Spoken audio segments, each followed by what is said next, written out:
The market is hot, the gurus are all calling for home values to continue rising for the foreseeable future, and the government laid out its timeline for tapering bond spending and adjusting interest rates higher, no doubt, in 2020. But it's the best time in the history of real estate market to sell right now, if you can find somewhere to go, that is. So, what's a would be seller or buyer to do right now? Well, I've got great news for both buyers and sellers today, and a couple key strategies to make selling and buying your next home completely doable in this market. That's coming up right here.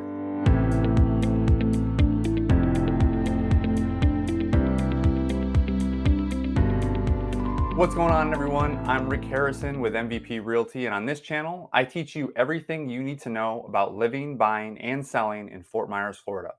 So if you'd like to learn more about what it's like to live, work, eat, and play in one of the Gulf Coast's favorite cities, this is the channel for you. So make sure to subscribe and click the bell so you're notified every week when a new video comes out.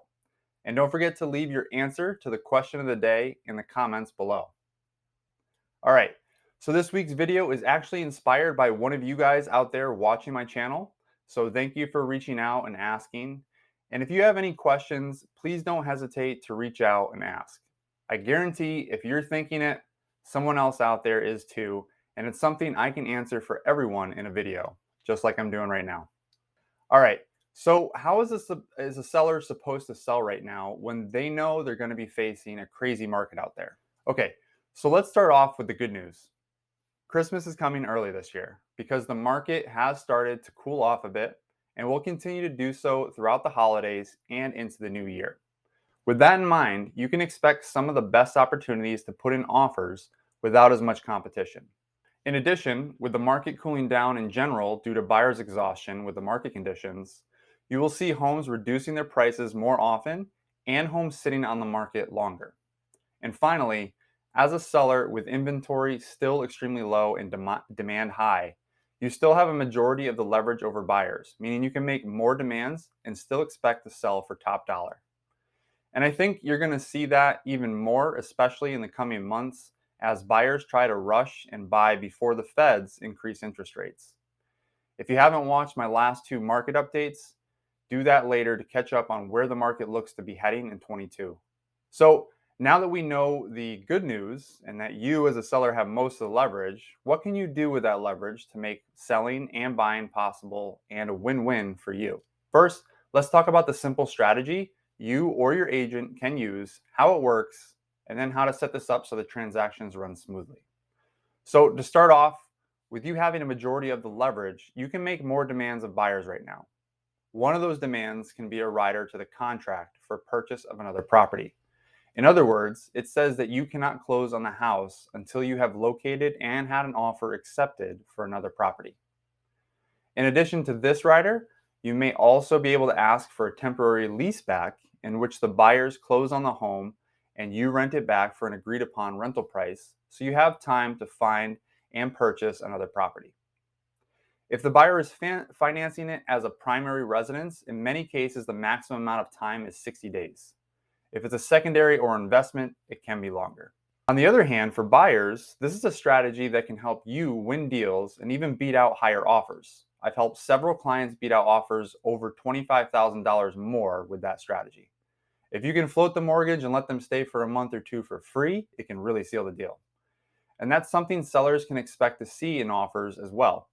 Just make sure whether you're a buyer or seller that you're talking to your agent about these strategies and how to use them for your specific situation. Now to bridge the gap for the seller who has to buy in this market. Offering the sellers a leaseback because it provides the seller the comfort of not feeling rushed or anxious over finding and purchasing another property, which in itself is priceless, but add the lease back in for free and thousands of dollars get added up in their heads. Another strategy that has been getting used more frequently is the escalation clause. This is a rider to the contract that basically says if your offer isn't the best, you are willing to increase your offer to a certain amount of money until you reach a maximum offer amount or win the bidding war.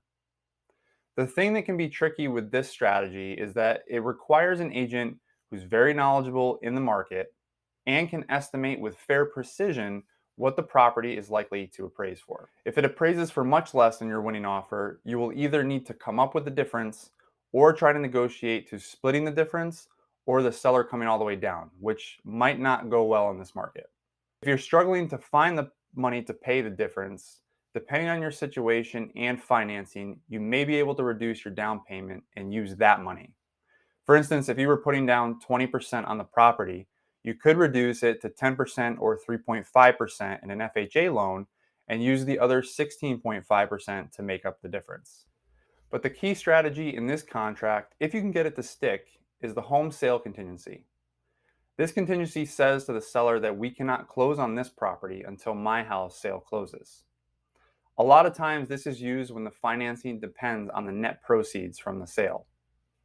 This one's pretty tough to get right now because sellers still hold most of the leverage, but for some properties that have been sitting or need more work, this contingency is possible. I've used it for some of my clients in this current market. It's also great if you're selling your home in a really high demand area and moving to an area with much lower demand. So now you have some unique strategies at your command, and I hope they will make your buying and selling goals possible. But if you're still not sure and want to run it by me and pick my brain, please don't hesitate to call, text, or email me at 239-310-5478, or you can email me at rick@swflrelocationteam.com. Well, that's it for today. I hope you enjoyed the video, and if you learned something from it, please hit that thumbs up, and don't forget to answer my question of the day pinned in the comments.